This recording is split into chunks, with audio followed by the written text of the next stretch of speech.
Mwaswera sei muri Zimbabwe. Welcome to our channel Zim Confessions and Deep Secrets. Kana kari kutanga kako kuya panino channel, please don't forget to subscribe. Kana chingwa gara subscriber, don't forget to comment and share this video. Nasi muri Zimbabwe takuigira nyaya Saviour Kasukuwere, former cabinet minister Saviour Kasukuwere, avo vaida ku contesta kuita president asi nyaya vakazofambirwa ku Supreme Court zvikanzi no havakodzere kunge vachi contesta kuita president weZimbabwe muri Zimbabwe.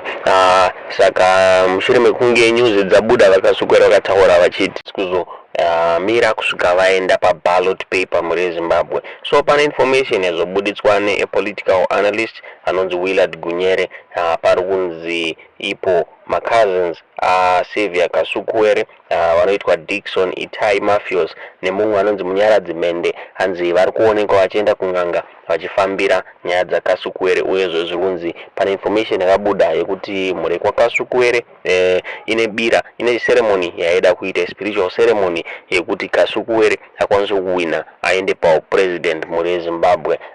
Saka zviri kundopa zvasvika muri Zimbabwe Kasukuwere havasi kumira zvishuwa, hanzi vari kusama nepavanogona kuti nyaya dzavo dzifambirwe dzibudirire muri Zimbabwe. Information yatisi kuziva kuti zvakamira sei hatizoziva ndechokwadi here kana ma-accusations ari kuthrowewa on vaKasukuwere kuti image yavo itanishwe muri Zimbabwe. Tiudzei zvamuri kufunga pamusoro penyaya iyi muri Zimbabwe mu comment section.